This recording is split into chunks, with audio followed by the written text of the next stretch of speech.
God created Adam, the Bible is very clear. God planted a garden. God created, he brought something into existence that man did not. Man did not plant the garden. God planted the garden. But then he put man in the garden to work it and to keep it. God did not continually visit the garden to weed it. God did not continually visit the garden to maintain it. God did not continuously come back to the garden to do more things within it. God created everything that he had wanted to create, and then he put man right in the middle of the garden to work it and to keep it. So we got to realize something very special about man. The condition of the garden was very dependent upon Adam. The development of the garden was very dependent on Adam. The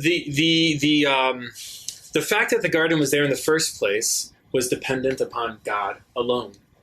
Man had no part in the creation of that garden. But after God created it, how it was maintained and fostered was very dependent upon Adam. And this was even before the fall. Mm-hmm. Adam was meant to work it and to keep it. Mm-hmm. He was meant to work the ground even before the fall came in. Adam working the ground was not a product of the fall. Adam working the ground was a God-given ability, and I'll say a God-given responsibility to work it and to keep it. And before the fall, Adam could do this in a very restful way. It wasn't hard. There wasn't sweat. There wasn't frustration. There wasn't inability. Adam could exercise the full scope of his God-created purpose, his God-given abilities, his all of his God-given vocation. Adam was able to carry out and exercise all the charge that God gave him to maintain that garden. And God said, "Here you go, Adam. This garden that I've put here for you, this is for you to keep and to work." Isn't that really something? So then remember, God would visit man, and we'll read this. We'll read that in the verses. God would visit man in the garden, in the cool of the day. God would visit man in the garden. So keep in mind then, if you can imagine Adam's position.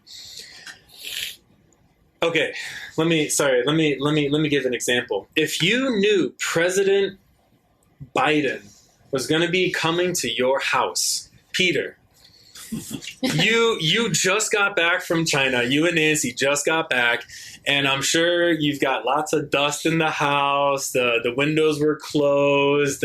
There's probably weeds popping up in different parts of the property. Whatever. You were gone for a couple months. President Biden all of a sudden comes in with his motorcade, and he wants to come to Peter and Nancy Bendina's house. Okay. What would you feel and what would you start to do if you knew that the president was coming? Doesn't matter how you feel about the president. The fact is, one who occupies the office of presidency is coming to your house. What would you do? Careful, it's not your future. You shouldn't have mentioned Biden. But anyway, it's a matter of preparing the house. Preparing the house, yeah. Would you just kind of let the house be as it was, and then just receive the president into it? Oh, okay. But I know Nancy was, let's clean up. Nancy. So Nancy has more of that energy to clean and to dust and to straighten up all the sheets. It would be a matter of preparing the house, like I said. Yeah, matter of preparing the house. Would you put out paper plates, or would you put out fine china? What would Nancy like to put out? When she cooks her dinner, what would Nancy prefer the dishes to be used? China, very fine china. And then would Nancy prefer for her, whatever tea she might make, for the president to enjoy, would she prefer the plastic cup or would she bring out the finest crystal glasses? I'm not saying you have Glass finest cups. crystal. Glass cups. Glass cups, yeah. Something respectable. Okay, so this is how we kind of treat earthly relationships too. I had dinner one time with not dinner. I had lunch one time with the chief medical officer of DPC, the network that I work for, and I put on the best shirt that I could, and when I ate with him, this verse kept coming back to me. When you eat with the king, or if you are someone who is wont to eat a lot, and you eat in the presence of the king, hold a knife to your own throat. Do you know the proverb I'm talking about? So the whole time I'm thinking, oh my goodness, I had this like knife held by my throat this whole time. And I'm like, how do I act? I mean, he was so relaxed. He's like the nicest guy in the world. Real easy conversation. Yeah, within me, my feeling was, what is he thinking about? Am I eating this sandwich okay? Do I have like a piece of lettuce in my teeth? Have I eaten this too fast? Should I eat it slower? Should I eat faster? Do I want him to finish his food first? Do I want to finish my food first? Should I put the napkin over my lap? Oh my goodness, I'm not kidding. I was so like, my back was like so tight by the end because I was sitting up nice and straight and cutting. This is how. You ate 1/10 of normal. Yeah. Actually, I didn't even finish my food. I ate it after our lunchtime was done. I took it back to my desk and I scarfed the rest down. So my ability to be with this really, person of a whole different caliber than me, I should have no right to eat with him. But he desired to get to know me a little bit, and so I got to enjoy a lunch with him. Okay, think about man, Adam in the garden. God would like to visit man in the garden. And then God gave man the ability and the responsibility to work and cultivate that garden, right? And then here comes God in his regular appointed time of the day. And then how do you think man handled that place of fellowship? How do you think he considered the garden?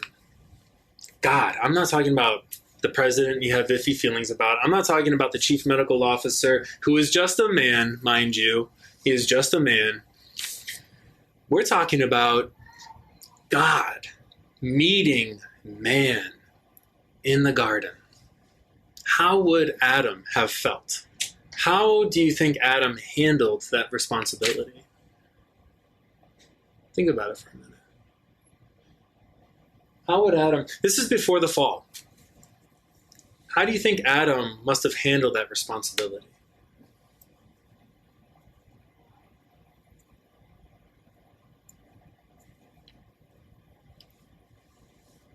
Must have been feeling like, I don't know, oh, God is coming.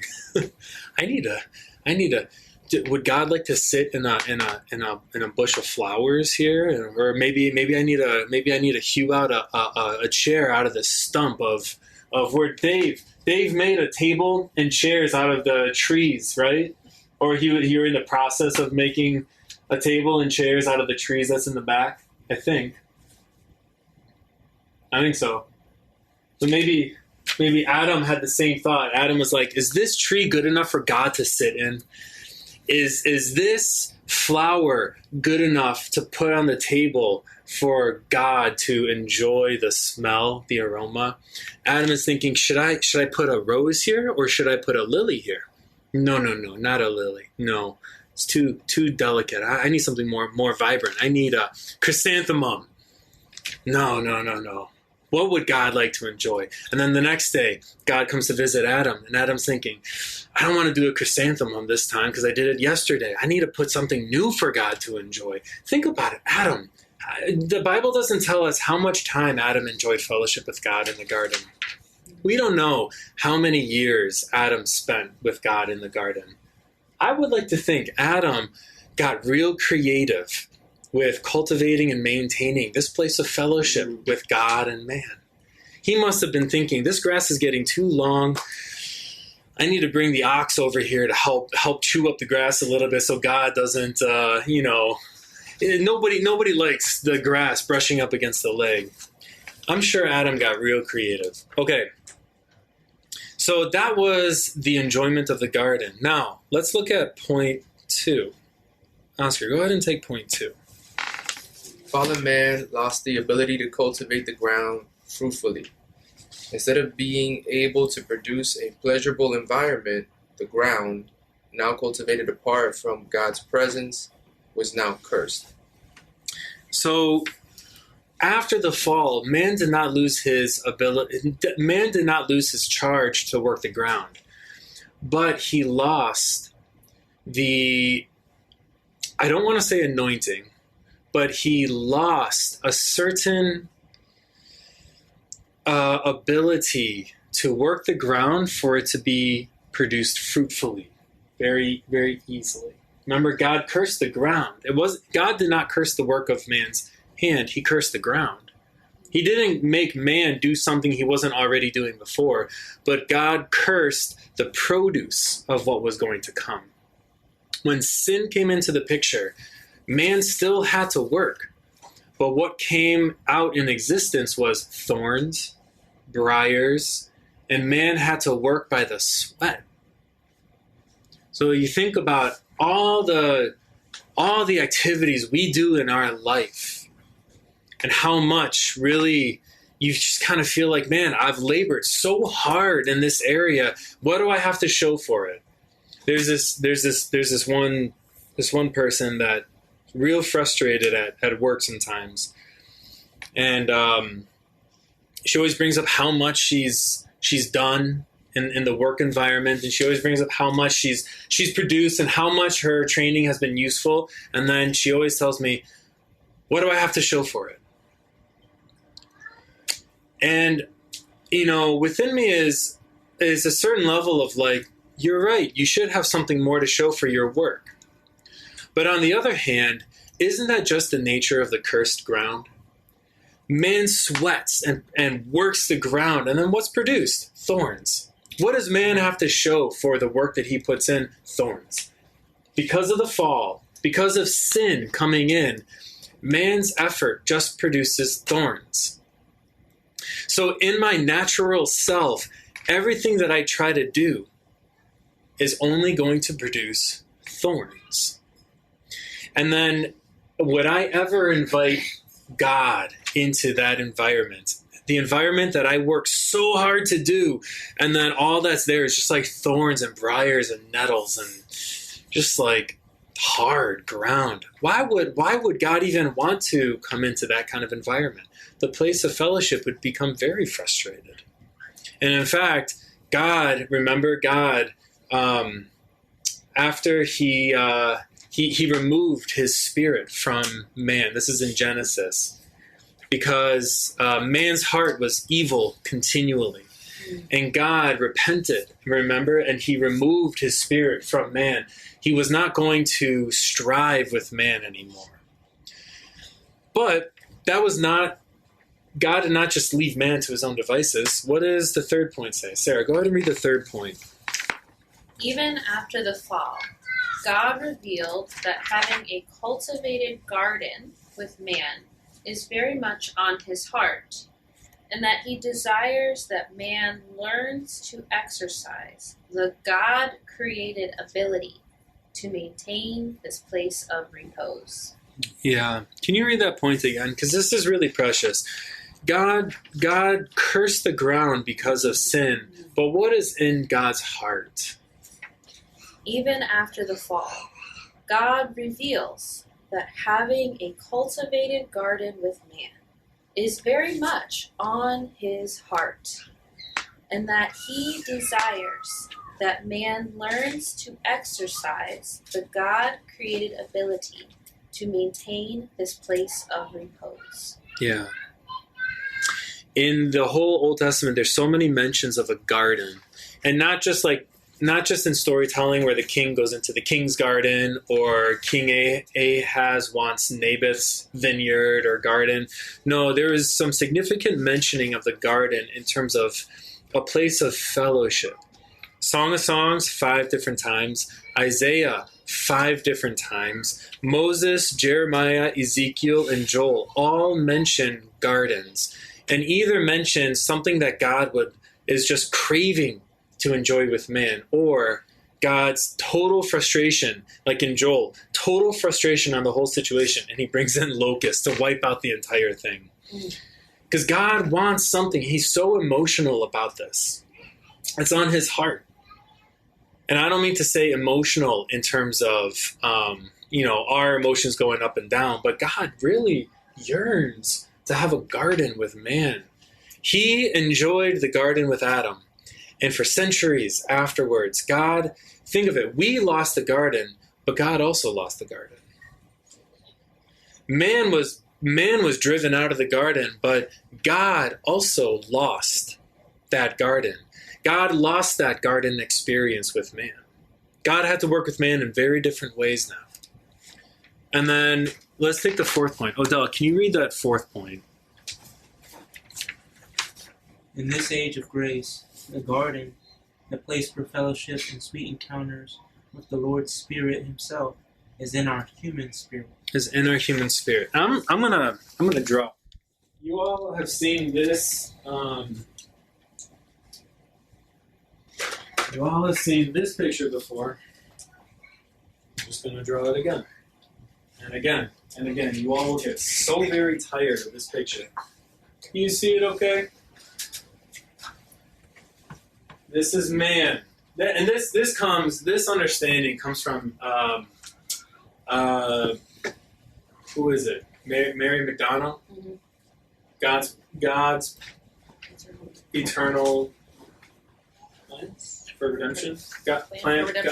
Plan for redemption. Something like that. Okay. God's plan for redemption. This is man. This is Bob Cardry. It's also all of us, but Bob, I'll just use you, brother.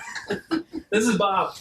I'm dreaming to be filled with the Spirit. And then I didn't start out that way, but within Bob is all sorts of who Bob is, right? This is Bob in your body, and then you're more than just your body. You're more than just your arms and legs and fingers and eyes. There's a whole soul to you. Nobody will argue that man has soul. Within the soul is all sorts of parts within us. Your emotion, your mind, your will, there's so much. There's the intellect of the man is within the soul. And then Genesis, Zechariah, Proverbs, very clearly gives us an understanding that there's another part to man's person. And even the New Testament, Paul says, may your body, soul, and spirit be kept complete for the day of the Lord's return. There's a third part to our person. This is called the tripartite man. Body, soul, spirit. There's three major parts to our person. Our body is made up of lots of organs, heart, brain. Your brain is part of your body. But it's interesting because your brain also contains who you are, your mind, your thoughts, your emotions. There's a lot within your brain. But your soul is a little bit different than just the organ. Your soul is who you are. This is body, soul, and then God put into man something called the Spirit. And for millennia after the fall, this part of man was darkened. This part of man was deadened. So man was a body and a soul, but he was lacking any ability to really fellowship with God. In this age of grace, God comes into our spirit. We are born again. We are renewed. Even when we were dead in our trespasses and sins, God makes us alive together with Christ. By grace we have been saved. And God regenerates our spirit. we have a brand new spirit. We have an enlivened spirit within us. And in this day and age, I can't go outside and go fellowship with God in the garden. We don't deal with God in external ways anymore. God's whole dealing with us is within the Spirit. The Spirit is the garden in which God would like to fellowship with man. So we gotta recognize that all the external things that it's easy for us to get sucked up into, all the external activities, that's not where fellowship with God happens. All those things can aid in our fellowship with God. We've got to realize all our fellowship with God is totally within the Spirit. Everything about the Spirit. And then in our fellowship with God, the life, the very divine life, right? Spirit is in this. The Holy Spirit is within us here. Christ is within us. And Christ would like to manifest himself. So the Bible talks about salvation of the soul. As we fellowship with the Lord and the Lord's life becomes very overcoming within us, all sorts of our person becomes affected. For millennia before Jesus Christ came, man always was trying to do this, come inward. And there was no ability to touch and re-enliven that spirit. That was something that God alone had to do. Just like God alone had to create the Garden of Eden. God alone had to be the one who could re-enliven your spirit, who could make you alive together with Christ. That's of God. After God does this, all of a sudden, we realize that there's a lot that I could do with my Christian life with God. There's a lot that I could enjoy with the Lord. And so